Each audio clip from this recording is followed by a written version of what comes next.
Hello and a very good morning. You're watching the Breakfast News on Rajya Sabha television with me, Frank Pereira. Here are the headlines this morning. Lok Sabha passes Land Acquisition Amendment Bill with 9 official amendments. BJP ally Shiv Sena abstains from voting. Congress leads BJD TRS walkout.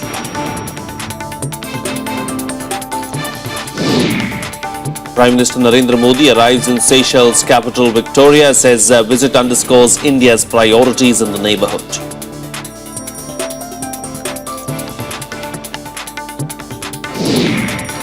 In the wake of Masrat Alam's release, Home Minister Rajnath Singh says national security, not saving alliance in Jammu and Kashmir is our priority.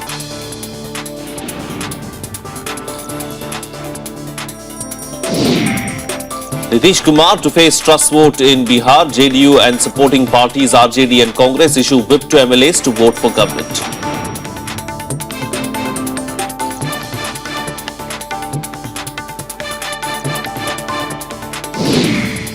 And Chairman of US House Foreign Relations Committee asks Pakistan to hand over Mumbai attack mastermind Zakir Rahman Lakhvi to India.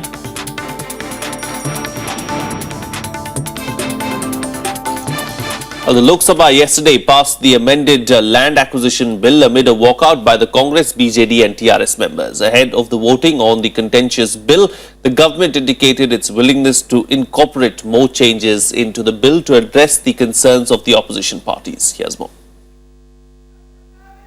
With 9 amendments, the Lok Sabha on Tuesday passed the Right to Fair Compensation and Transparency in Land Acquisition, Rehabilitation and Resettlement Amendment Bill 2015.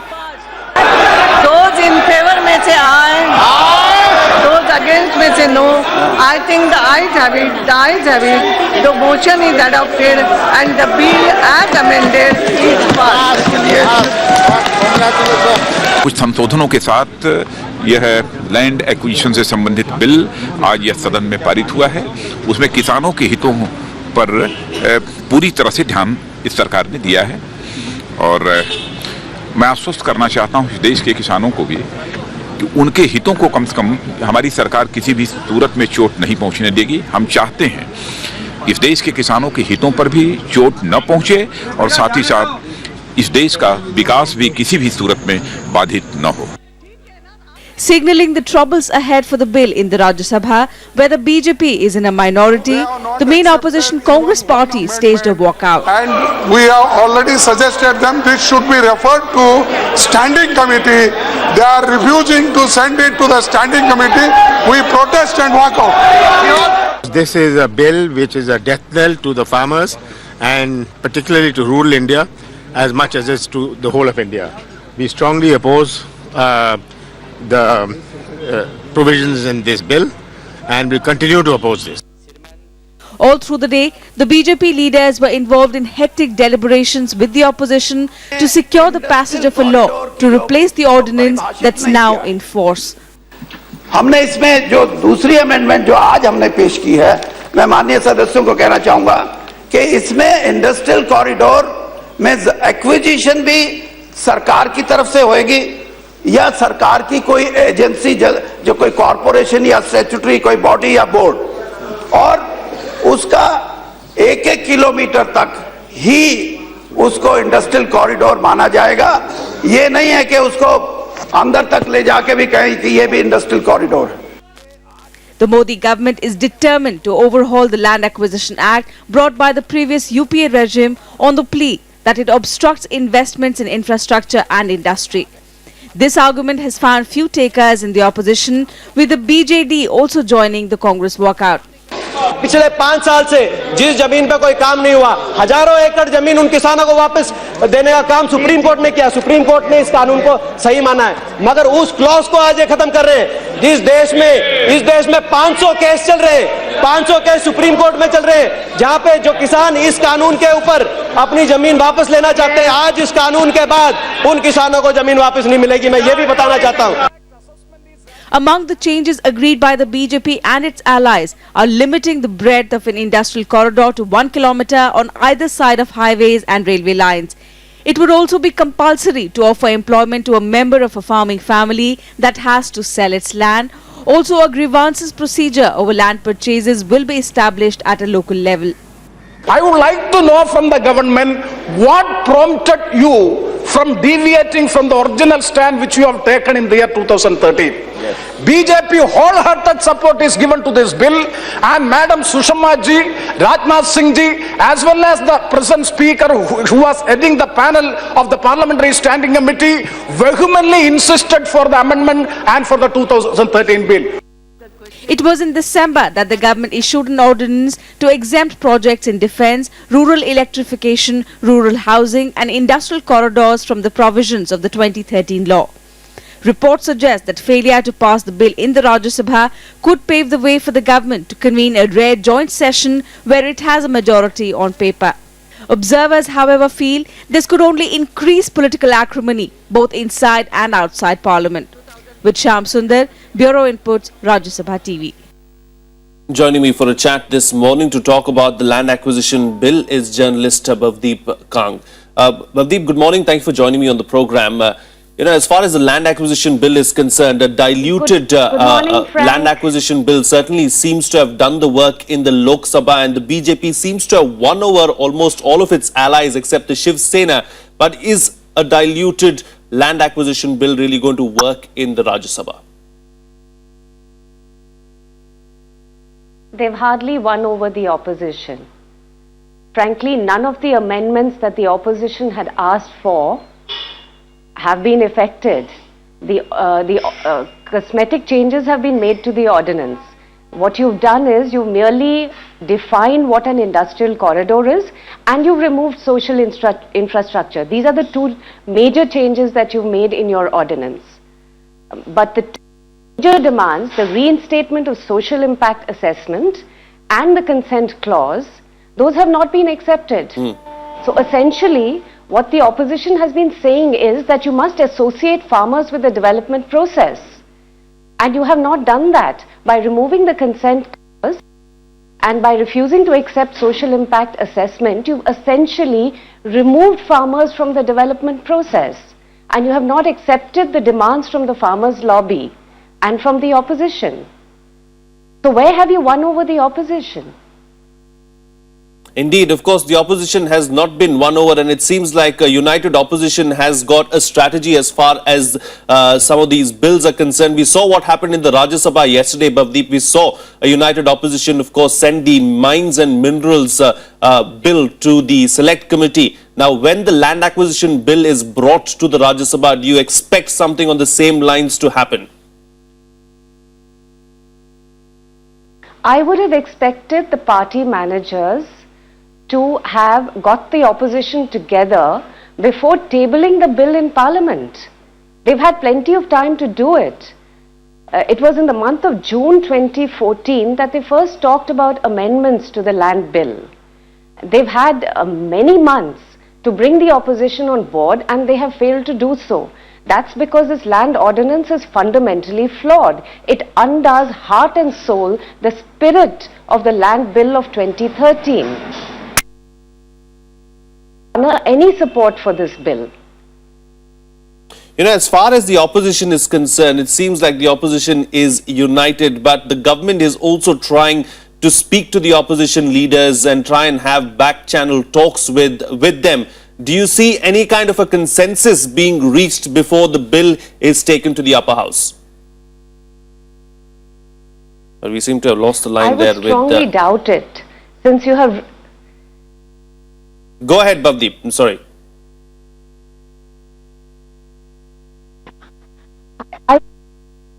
They would be able to arrive at a consensus. As I said, they've had plenty of time to do it, and they have simply failed to accommodate the sentiments of the opposition.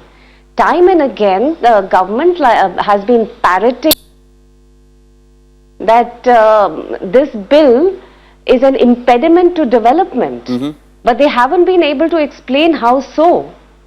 All that the 2013 bill does was to ensure that the farmers got a fair shake in terms of compensation, rehabilitation and resettlement. At the same time, it also sought by associating farmers in the development process. That's what social impact.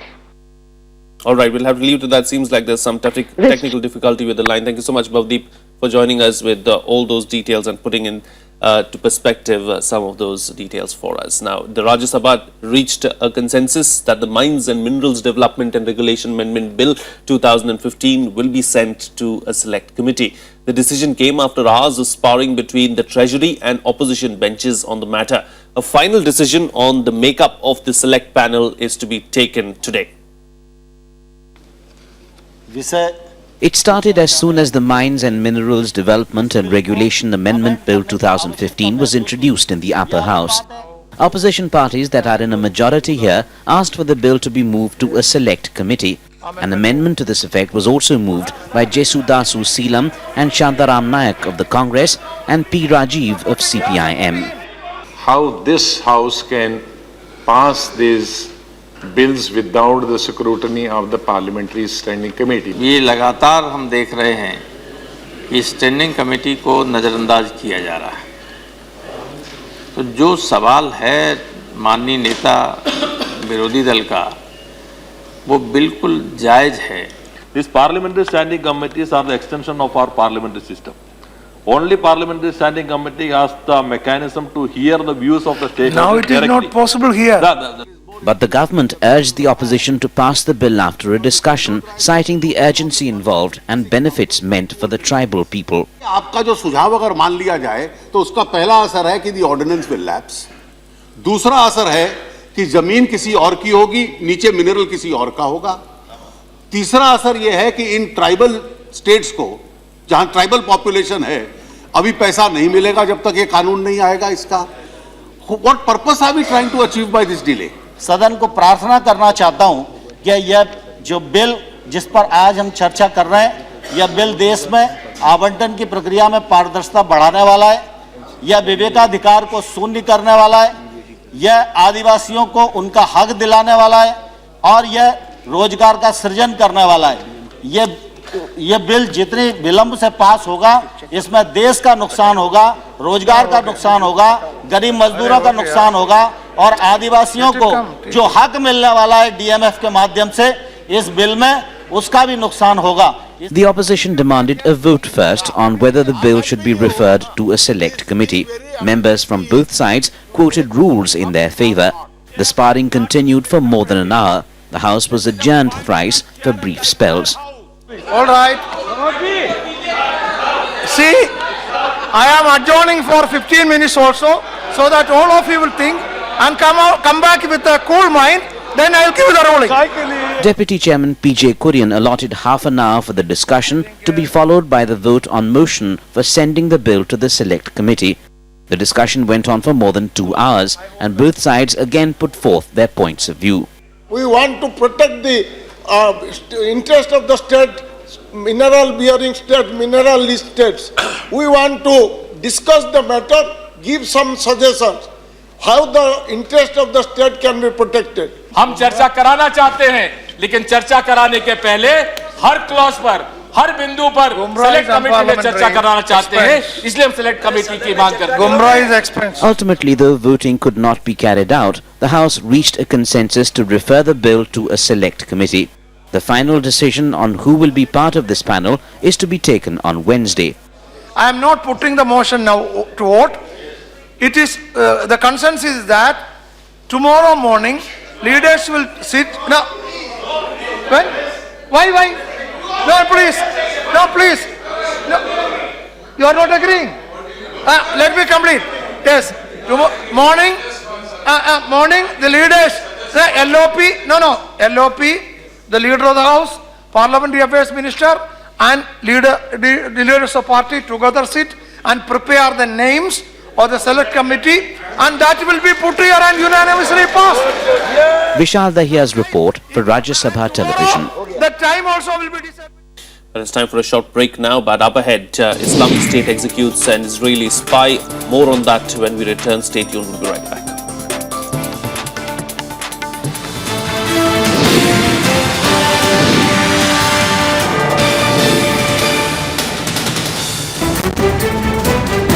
A new government in New Delhi. New faces. People are not investing because they are scared of your tax administration. New thinking. The auction process is a fair and good process. You cannot have a one-size-fits-all reform policy. For insights and perspective, Judiciary should be more concerned about corruption within itself. The Modi government slogan of अच्छे दिन आने वाले हैं. Soon the people's slogan will be हमारे पुराने दिन लौटा दो. the biggest show on economic policy. Watch State of the Economy.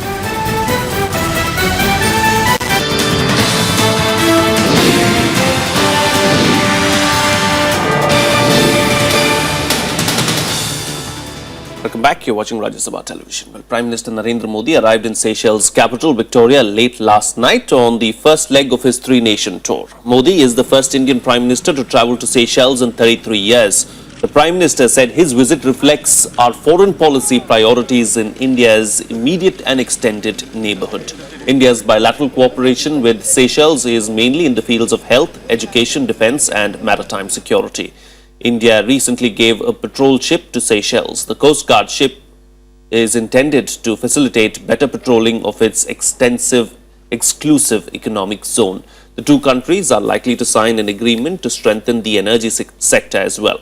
Modi is accompanied by National Security Advisor Ajit Doval and Foreign Secretary Subramaniam Jaishankar. In the wake of the controversy over the release of separatist leader Masrat Alam, both the People's Democratic Party and the Bharatiya Janata Party have maintained that their alliance was safe in Jammu and Kashmir.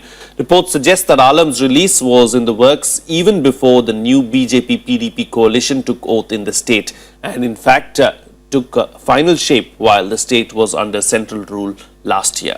Here's more. A day after reports suggested that separatist leader Masrat Alam's release was during the governor's rule in Jammu and Kashmir, the opposition Congress is seeking immediate clarification from the centre. Congress party को आप BJP के साथ हम पल्ला नहीं कर सकते हैं. ये बीजेपी सरकार का काम है कि ऐवान के सामने वो सही बात रखें. तो इसलिए कांग्रेस पार्टी ने जो ऐवान में पोजीशन ले ली दोनों हाउस ऐवान में, लोकसभा में, राज्यसभा में, वो सही मैं मानता हूँ.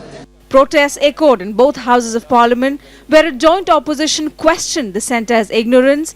Parties also demanded the dismissal of the new government in Jammu and Kashmir. Amid the controversy, Home Minister Rajnath Singh asserted on Monday that his government was focused on national security and not in continuing an alliance with the PDP to stay in power. हमारे लिए सरकार हो अथवा कोई भी alliance की सरकार हो तो फुल फ्लेज गवर्नमेंट, ये हमारी प्रायोरिटी नहीं है. हमारे लिए प्रायोरिटी है तो ये देश है. देश की सुरक्षा हमारे लिए प्रायोरिटी है. सर, आप हमारे इस इंटेंशन को समझना चाहिए. Jammu and Kashmir Deputy Chief Minister and State BJP leader Nirmal Singh also met Party President Amit Shah late on Monday to apprise him of the situation. The party state unit submitted a memorandum to Chief Minister Mufti Muhammad Saeed, raising objections to Alam's release, a decision the party maintains was taken unilaterally by alliance partner PDP. Party ने जो stand लिया है, अभी वो जा रहे हैं, हमारे स्पोक्सपर्सन जा रहे हैं, वो सारी बात कहेंगे उसको. The PDP has however rejected demands for the rearrest of Alam. The State Home Department released a statement late on Monday stating that there were no grounds for his fresh detention. Bureau Report, Rajya Sabha TV. And now for all the news from across the country, here's Nationwide. Bombay High Court dismissed Rahul Gandhi's petition to quash a defamation case against him for allegedly blaming RSS for the assassination of Mahatma Gandhi. The court also refused to stay an order to allow him time to appeal in the Supreme Court. Congress leader and actor Raj Babbar is set to be elected unopposed to the Rajya Sabha from Uttarakhand. Babbar filed nomination papers on Tuesday. The seat fell vacant after the death of Manorama Sharma Dobriyal, who was elected to the upper house in November 2014. The world's first solar flight landed in Ahmedabad on Tuesday night after a delay of 2 days. The Swiss aircraft touched down at the Sardar Vallabhbhai Patel International Airport at 11:24 p.m. It was its second stop. Gujarat Chief Secretary DJ Pandian received the pilot Bertrand Piccard and presented him a shawl. This swine flu toll reached 1,482 while the number of affected people crossed 26,000. Rajasthan Food and Civil Supplies Minister Hem Singh Bhadana also tested positive and is undergoing treatment. So far, the H1N1 virus claimed 343 lives in Rajasthan. Let's now take a look at the news and events lined up for today in our segment The Day Ahead. Bihar Chief Minister Nitish Kumar is set to face a trust vote in the State Assembly today, with the party confident of winning the vote. It issued a whip to all its 110 members, excluding Speaker Uday Narayan Chowdhury, to be present and vote on the trust motion. Telangana's Finance Minister E. Rajender will introduce the first full-fledged budget for the state today. The size is likely to see an increase of nearly 10% at 1.1 lakh crore rupees this year, as against 1 lakh crore rupees budget presented for the 10 months of 2014-15. It will focus on irrigation, power and welfare sectors.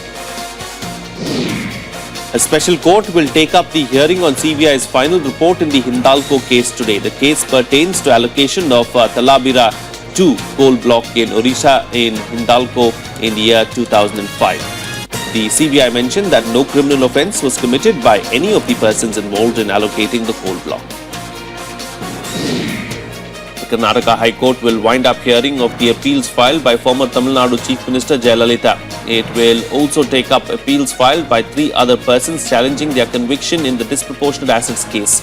Jayalalitha was awarded 4 years jail term with a fine of 100 crore rupees.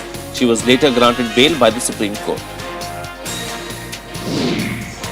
Today is the 4th anniversary of the tsunami disaster that swept away thousands of people and sparked a nuclear crisis in Japan. Remembrance ceremonies will be held in towns and cities around the disaster zone and in Tokyo, where Emperor Akihito and Empress Michiko will lead tributes.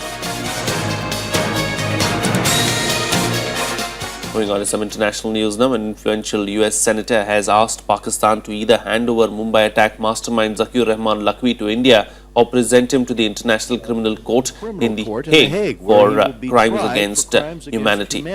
Chairman of the powerful US House Foreign Relations Committee, Ed Royce, also said certain families in Gulf states were funding 600 Deobandi schools in Pakistan.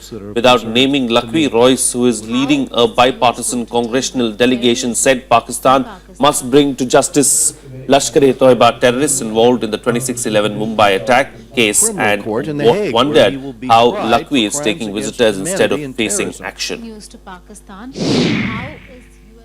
And what I have called for is for Pakistan to turn that individual over to India, or if Pakistan won't do that, which they should do, then turn him over to the International Criminal Court in The Hague, where he will be tried for crimes against humanity and terrorism.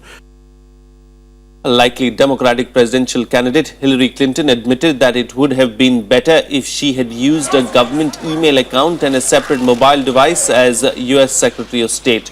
But she insisted that the vast majority of her correspondence went to employees using government addresses.